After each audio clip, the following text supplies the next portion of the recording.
नमस्कार दोस्तों। जो भी एस्पायरेंट अभी हाल ही में आने वाले CHSL डिस्क्रिप्टिव एग्ज़ाम की तैयारी कर रहे हैं, उनके लिए ये वीडियो बहुत ही लाभदायक होने वाला है, क्योंकि इस वीडियो में मैं आपको बताने वाला हूँ कि CHSL डिस्क्रिप्टिव में कुछ इंपॉर्टेंट टॉपिक्स के बारे में। हर दिन हम लोग एक नया टॉपिक्स लेके आएंगे, ठीक है। और एग्ज़ाम 18 तारीख को है, कुछ ही दिन बचे हुए एग्ज़ाम के लिए, तो कोशिश करेंगे जल्दी से जल्दी हर दिन एक नया टॉपिक लेकर आएंगे और उस टॉपिक के बारे में आपको बताएं, जिससे आपका CHSL डिस्क्रिप्टिव एग्ज़ाम में आप लोग को बहुत मदद पहुंचेगी, ठीक है। तो आज हम लोग जिस टॉपिक के बारे में बात करने वाले हैं, उस टॉपिक का नाम है नई शिक्षा नीति, न्यू एजुकेशन पॉलिसी। अभी न्यू एजुकेशन पॉलिसी आई है ना, तो उसी के बारे में हम लोग बात करेंगे। न्यू एजुकेशन पॉलिसी तो हम लोग को लिखना कैसे है, शायद ये आपको पता ही होगा, फिर भी मैं एक बार बता दूंगा आपको कि हम लोग को लिखना कैसे है, ठीक है। जैसे नई शिक्षा नीति, ठीक है, तो सबसे पहले हम लोग को इंट्रोडक्शन लिखना है। सबसे पहले हम लोग को क्या लिखना है? इंट्रोडक्शन लिखना है, ठीक है। इंट्रोडक्शन में हम लोग को कुछ बेसिक फैक्ट, और अगर डेफिनेशन होगा तो डेफिनेशन लिखना है। क्या क्या लिखना है? कुछ बेसिक फैक्ट लिखना है इसके बारे में, ठीक है। कुछ बेसिक फैक्ट और डेफिनेशन अगर होगा उसका तो डेफिनेशन लिख देंगे, ठीक है। उसके बाद आता है हर एक जैसे इंट्रोडक्शन वाले पार्ट में 5 मार्क्स है, ठीक है। हर एक स्टेज में मार्क्स डिस्ट्रीब्यूट किया गया है, ठीक है। तो इंट्रोडक्शन के बाद मेन बॉडी, ये सबसे इम्पॉर्टेंट पार्ट है, इसमें मार्क्स ज़्यादा मिलते हैं, ठीक है, मेन बॉडी वाले पार्ट में। उसके बाद हम लोग आते हैं कंक्लूजन में, ठीक है। कंक्लूजन में हमको क्या लिखना है? कंक्लूजन में उसका वीकनेस लिखना है, स्ट्रेंथ लिखना है, और जो भी आपका उस टॉपिक्स के बारे में कुछ सजेशन होगा तो आप उस सजेशन को भी लिख दीजिएगा यहाँ पर, ठीक है। और मेन बॉडी वाले पार्ट में आप उसका मतलब प्रेजेंट में क्या है, पास्ट में उसके बारे में क्या था, ठीक है। तो ये सब चीज़ आप उसमें मेन बॉडी में लिखिएगा। है हायरार्की सिस्टम को भी आप लिख सकते हैं कि पहले ये था, उसके बाद ऐसा हुआ, उसके बाद ऐसा हो रहा है और अभी ऐसा चल रहा है, ठीक है। आप ये वाली बात को भी इसमें लिख सकते हैं, ठीक है। उसके अलावा और इसमें लिख सकते हैं कि आपको जो शहरी क्षेत्रों में फिर ग्रामीण क्षेत्रों में उस चीज़ का क्या इफेक्ट पड़ा है, ये सब भी आप लिख सकते हैं इसमें, ठीक है। तो ये सब लिखिएगा तो और ज़्यादा अट्रैक्टिव होगा आपका निबंध। तो हम जल्दी से जल्दी स्टार्ट करते हैं न्यू एजुकेशन पॉलिसी को, ठीक है।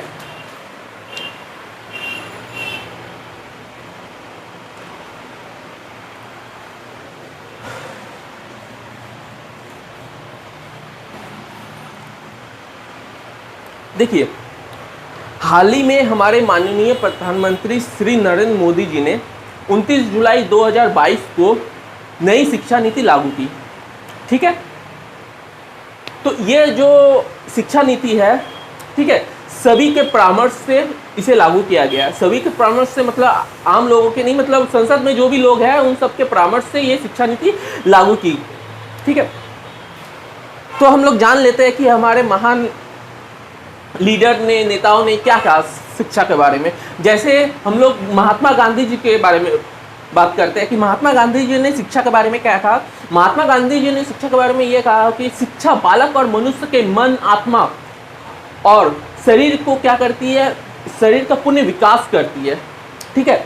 और इसी के साथ स्वामी विवेकानंद, आदरणीय स्वामी विवेकानंद जी ने क्या कहा कि शिक्षा मनुष्य के अंतर्निहित पुण्यता को अभिव्यक्त करती है। मतलब शिक्षा रहेगा, मनुष्य के अंदर जो भी निहित पुण्यता होगी उसके बारे में मतलब अभिव्यक्त कर रही है उस चीज़ को, ठीक है। इसके बाद हम लोग ये जान लेते हैं कि शिक्षा का शाब्दिक अर्थ क्या है। शिक्षा का शाब्दिक अर्थ, एक्चुअली शिक्षा है क्या। हम अगर बात करें कि शिक्षा क्या है, व्हाट इज एजुकेशन, तो शिक्षा क्या है, हम क्या बोल सकते हैं? शिक्षा जो है सीखने सिखाने की प्रक्रिया है। शिक्षा क्या है? एक सीखने सिखाने की प्रक्रिया है, ठीक है। ये तो इसका शाब्दिक अर्थ हो गया। शिक्षा अगर इसका व्यापक अर्थ अगर निकालते हैं तो शिक्षा क्या है? शिक्षा समाज में निरंतर चलने वाली सामाजिक प्रक्रिया है। मतलब निरंतर चलने वाली सामाजिक प्रक्रिया मतलब क्या? जैसे फॉर एग्जाम्पल, तो जैसे जैसे हम लोग डेवलप कर रहे हैं, ऐसे ऐसे क्या हो रहा है, ह्यूमन क्वालिटी क्या हो रहा है, बढ़ते रहेगी। और ह्यूमन क्वालिटी अगर बढ़ेगी, मान लेते हैं ह्यूमन क्वालिटी अगर बढ़ती है तो क्या होगा, लोग नए नए मतलब जैसे अगर मान लेते हैं कोई सॉफ्टवेयर पे अपना ज्ञान नॉलेज किया तो उसका सॉफ्टवेयर के प्रति ह्यूमन क्वालिटी बढ़ी, वो अपने सॉफ्टवेयर के प्रति कुछ डेवलप करेगा, न्यू सॉफ्टवेयर डेवलप करेगा, तो इससे क्या है, भारत के लिए अच्छा है, जीडीपी का ग्रोथ होगा। उसी तरह सभी अन्य अन्य क्षेत्र में अपना विकास कर सकते हैं, उसके साथ साथ ही साथ देश का भी विकास होगा। तो ये क्या है, चलने वाली निरंतरण क्या है, सामाजिक प्रक्रिया है। ठीक है, समझ में आया, इतना समझ में आया। और शिक्षा से क्या होता है, और शिक्षा से क्या होगा, मनुष्य की आंतरिक शक्ति का विकास होगा, और क्या होगा, व्यवहार में प्रकृष्टता आएगी। व्यवहार क्या होगा, प्रकृष्ट होगा, मतलब अच्छा होगा। ठीक है, जैसे हम लोग उम्मीद कर सकते हैं कि एक शिक्षित आदमी मतलब पूरी तरह से शिक्षित आदमी एक अच्छा व्यवहार कर सकता है। ठीक है, ऐसे उम्मीद कर सकते हैं, मतलब जरूरी नहीं है, लेकिन फिर भी हमको तो लिखना है, तो इसीलिए हम वो क्या लिखेंगे कि एक शिक्षित आदमी में क्या होगा, व्यवहार उसका क्या होगा, प्रकृष्ट होगा, और बुद्धि और कौशल का उसका क्या होगा, वृद्धि होगी। बुद्धि और कौशल में वृद्धि होगी या विकास होगा बुद्धि और कौशल का। ठीक है, अच्छा, और इसके साथ हम लोग देख लेते हैं कि शिक्षा जो नीति पहली बार सबसे पहले कब आई थी, 1986 में सबसे पहली शिक्षा नीति आई थी। 1992 में इस पर कुछ संशोधन भी हुए थे। ठीक है, हालांकि ये शिक्षा नीति उतना मतलब बेहतर ढंग से काम नहीं कर पाई क्योंकि कुछ पैसे के अभाव में, ठीक है ना, ये शिक्षा नीति क्या हुआ, पूरी तरह से मतलब लागू नहीं हो पाया। ठीक है, कुछ इसमें समस्याएं थी। ठीक है, हमारे अभी की शिक्षा नीति जो है, हमारे अंतरिक्ष साइंटिस्ट के कस्तूरीरंगन की समिति की रिपोर्ट पर आधारित है। ठीक है, किसके रिपोर्ट पर आधारित है, हमारे अंतरिक्ष वैज्ञानिक के कस्तूरीरंगन, ठीक है, उसके रिपोर्ट पर आधारित है। ठीक है, तो इस शिक्षा नीति में सरकार ने कहा, सरकार और केंद्र सरकार और राज्य सरकार इस पर क्या करेगी, इसका मैंने जीडीपी का 6% शिक्षा नीति पे व्यय करेगी। ठीक है, केंद्र सरकार और राज्य सरकार इस पर क्या करेगी, जीडीपी का 6% इस शिक्षा नीति पे व्यय करेगी। तो और क्या है, नई शिक्षा नीति के घोषणा के बाद मानव संसाधन मंत्रालय मतलब ह्यूमन रिसोर्सेस मिनिस्ट्री का नाम बदलकर शिक्षा मंत्रालय कर दिया गया है। ठीक है, तो ह्यूमन रिसोर्सेस मिनिस्ट्री का नाम बदलकर एजुकेशन मिनिस्ट्री कर दिया गया है। अब और आगे देखते हैं, अभी कितना चल रहा है, 2020 में ये लागू किया गया है, मतलब नई शिक्षा नीति आई है, मतलब कम से कम मान के चलते हैं 34 वर्षों बाद ये बदलाव किया गया है शिक्षा नीति पर। ये जो बदलाव किया गया है 34 वर्षों बाद बदलाव किया गया है। और इस शिक्षा नीति के बारे में कुछ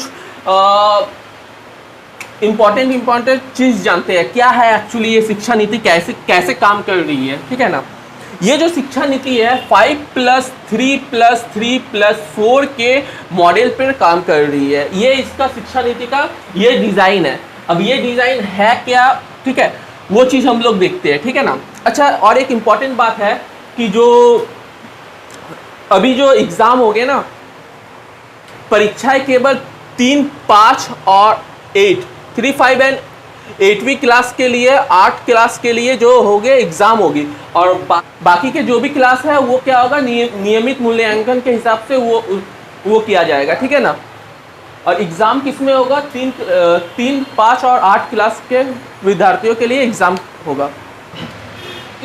ये जो मॉडल है 5-3-3-4 मॉडल को इसे समझने का प्रयास करते हैं हम लोग। ठीक है, तो देखिए सबसे पहले क्या लिखा है, 5 मतलब 5 साल की यहाँ पर शिक्षा होगी, ये ईयर से डिनोट कर रहा है। यहाँ पर 3 साल की शिक्षा दी जाएगी, यहाँ पर 3 साल, उसके बाद 4 ईयर्स की शिक्षा दी जाएगी। तो सबसे पहले जब बच्चे हो गए, पहली तो बात ये जो शिक्षा नीति है ये सीखने की प्रक्रिया को कुशल बनाएगी। एक्चुअली ये क्या करेगी, ये सीखने की प्रक्रिया को कुशल बनाने के लिए ये शिक्षा नीति लागू की गई। ठीक है, सबसे पहला स्टेज में 5 इयर्स के जो स्टेज में इसके फाउंडेशन स्टेज कहा जाता है, इसको फाउंडेशन स्टेज। इस स्टेज में क्या होगा, इस स्टेज में 3 से 8 साल के बच्चे आएंगे। ठीक है, देखिए 5 साल का गैप हो गया। ठीक है, तो 3 से 8 साल के बच्चे इस स्टेज में आएंगे। अब देखिए यहाँ पर क्या है, 3 साल की प्री स्कूलिंग शिक्षा जो नर्सरी में आता है, जो स्कूल के पहले की शिक्षा जो है, वहाँ पर 3 साल की 3 ईयर्स की प्री स्कूलिंग शिक्षा दी जाएगी। और इसमें उसके बाद जो 2 साल बचे उसमें कक्षा 1 और 2 इसमें शामिल है। ठीक है, 3 साल की प्री स्कूलिंग शिक्षा, 3 साल यहाँ हो गया, कक्षा 1 और 2 यहाँ पर 5 साल कंप्लीट हो गया। ठीक है ना। इस फाउंडेशन स्टेज में क्या किया जाएगा, भाषा कौशल और शिक्षण का विकास किया जाएगा। इस स्टेज में क्या किया जाएगा, भाषा कौशल, जो एबिलिटी टू स्पीक वो वाला, ठीक है, भाषा को कौशल और शिक्षण का विकास किया जाएगा। और जो भाषा रहेगी ना इस स्टेज में, तो लोकल लैंग्वेज रहेगा, क्षेत्रीय भाषा रहेगा। ठीक है, तो ये हुआ पहला चरण, ये पहला चरण हुआ। उसके बाद दूसरा चरण है प्रीपेटरी स्कूल। दूसरा चरण क्या है, प्रीपेटरी स्कूल। ठीक है, ये 3 साल की रहेगी, तो 8 साल, 9 साल, 11 साल। ठीक है, 8 साल से 11 साल के बच्चों के लिए ये रहेगी। तो 8 साल से 11 साल के बच्चे मतलब कक्षा कितना, 3, 4 और 5।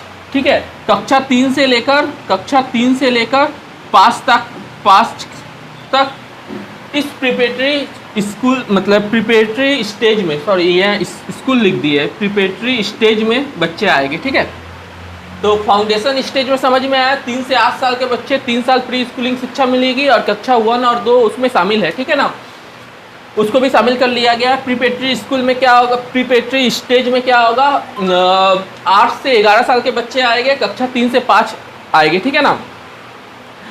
इस स्टेज में क्या किया जाएगा, भाषा और संख्यात्मक का विकास किया जाएगा, इसमें भी भाषा का विकास किया जाएगा। ठीक है ना, इस स्टेज में भी।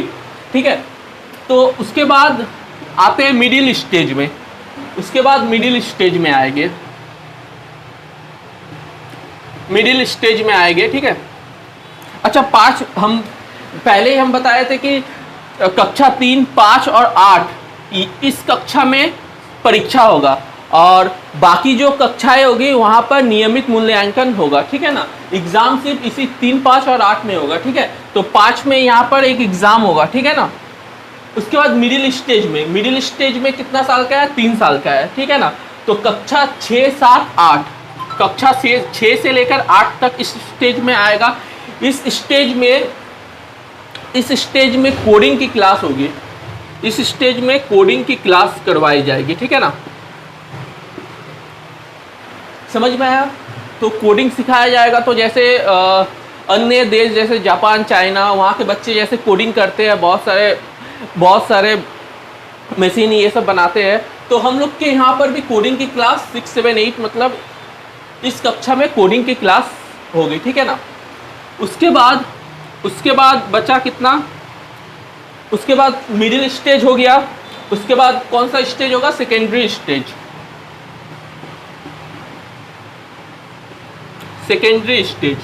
यहाँ पर 3, यहाँ पर भी 3 हो गया, अब 4 साल बचा हुआ है। ठीक है ना, तो 4 साल में कौन कौन से कक्षा आएगी, कक्षा 9, 10, 11, 12 इस स्टेज में। ठीक है ना। देखिए पहले क्या होता था, पहले तो हम लोग को कक्षा 10 के बाद से आर्ट्स, कॉमर्स और साइंस लेना पड़ता था। अब ये वाला जो सिस्टम है इसको समाप्त कर दिया गया। अब आप कोई भी अपना सब्जेक्ट चूज कर सकते हैं। ठीक है ना, इसमें क्या है, सब्जेक्ट चूज करने की आज़ादी है, कोई भी सब्जेक्ट चूज कर सकते हैं। साइंस के साथ आर्ट्स का भी सब्जेक्ट ले सकते हैं, कुछ सब्जेक्ट। ठीक है, तो ये इस तरह से एजुकेशन पॉलिसी को 4 चरणों में विभक्त किया गया है। ठीक है, इतना तक तो समझ में आया। ठीक है, अब आते हैं, ये तो इसके बारे में हम सारी चीज़ बता चुके हैं। और इसमें देखो, इसमें प्रॉब्लम भी है, समस्याएं भी है, समस्या का भी विचार करना पड़ेगा, समस्या भी देखनी पड़ेगी, क्या समस्या है।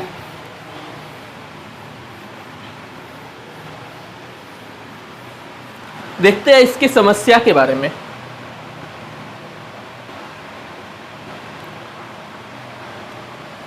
अब आप बताइए क्या क्या समस्याएं आ सकती है। ठीक है ना, सोचिए क्या क्या समस्याएं आ सकती है। पहला तो ये जो शिक्षा है, ये आता है हम लोग का समवर्ती सूची में आता है। हम लोग का 3 लिस्ट होता है ना, 7th शेड्यूल हम लोग पढ़े हैं कॉन्स्टिट्यूशन का, 7th शेड्यूल। उसमें यूनियन लिस्ट एक कैटेगराइज किया हुआ है। यूनियन लिस्ट में क्या क्या आएगा, जो जिसमें केंद्र सरकार अपना फैसला ले सकता है, ठीक है, कोई भी कुछ बदलाव कर सकता है, वो यूनियन लिस्ट में आएगा, ठीक है। उसके बाद स्टेट लिस्ट आती है, जिसमें ये वाला राज्य सरकार के अधीन होगा, ठीक है, ये सूची, ठीक है। इसमें कुछ मतलब मुद्दाएं होती है, ठीक है, वो जो भी मुद्दाएं होती है ये राज्य सरकार के लिस्ट में आता है। और एक होता है कॉन्करेंट लिस्ट, जो कि समवर्ती सूची है, ठीक है। इस लिस्ट में जो भी आएगा, इसमें केंद्र सरकार और राज्य सरकार दोनों मिलकर फैसला लेगी, ठीक है।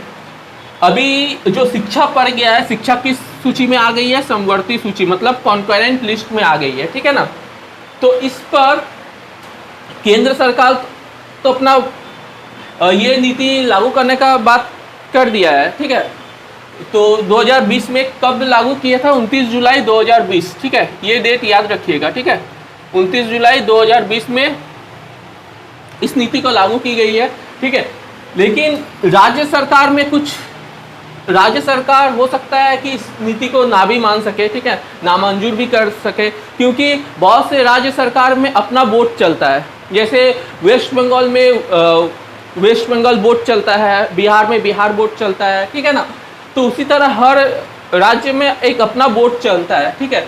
तो उस बोर्ड को मतलब उस जो शिक्षा नीति को बदल कर फिर ये शिक्षा नीति लाना, ठीक है ना, हो सकता है समस्याएं भी आ सकती है इससे, ठीक है। तो पहले ये समस्याएं हो गई, ठीक है। अब उसके बाद दूसरी देखते हैं, ये महंगी शिक्षा का भी समस्या है, ठीक है ना, महंगी शिक्षा।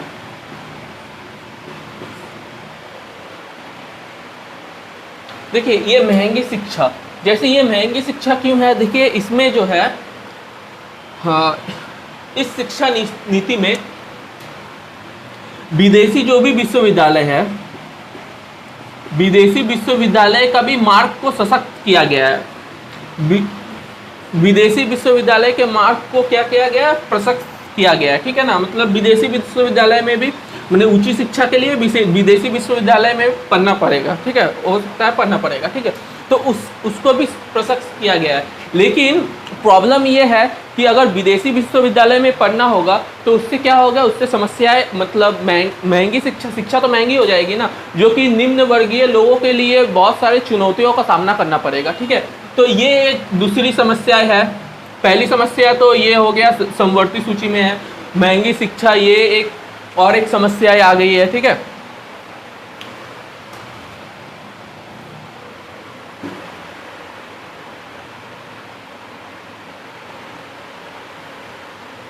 और एक फिर उसके बाद वित्त पोषण की भी समस्याएं है इसमें। जैसे वित्त पोषण मतलब देखिए, जैसे जीडीपी को बताया गया है 6% है, ठीक है ना। लेकिन ये जो इच्छा शक्ति है, ये जो इच्छा शक्ति है 6% व्यय करने की जो इच्छा शक्ति, वो कितनी सशक्त है, इस पर समस्याएं है। कितनी व्यय होगा, किया जाएगा कि नहीं, तो ये कंफ्यूजन है, ठीक है। उसके बाद देखते हैं 4th नंबर पॉइंट देखते हैं। 4th नंबर पॉइंट, शिक्षा का संस्कृतिकरण। शिक्षा का संस्कृतिकरण, ठीक है। ये संस्कृतिकरण क्या होता है, जैसे निम्न वर्गीय लोगों को उच्च वर्गीय में लाने का प्रयास, ठीक है। निम्न वर्गीय लोगों को उच्च वर्ग में लाने का प्रयास करना। और इसका क्या होता है, अगर निम्न वर्गीय लोग उच्च वर्गीय में आ जाते हैं तो उसका रीति रिवाज, निम्न वर्गीय लोगों का क्या होगा, रीति रिवाज क्या होगा, बदल जाएगा, वो उच्च वर्गीय लोगों की तरह रीति रिवाज हो जाएगा, ठीक है। तो इससे प्रॉब्लम है, जो भी हमारे दक्षिण भारत के लोग हैं ना, उसको, उन लोगों को इससे प्रॉब्लम है कि इस शिक्षा नीति से संस्कृतिकरण किया जा रहा है, ठीक है। तो उनका रीति रिवाज क्या हो रहा है, बदल जाएगा, ठीक है ना। तो इसीलिए उन लोगों को इससे प्रॉब्लम है, ठीक है। ये समस्या हम लोग देखने को मिला, ठीक है। अब थोड़ा निष्कर्ष में आते हैं।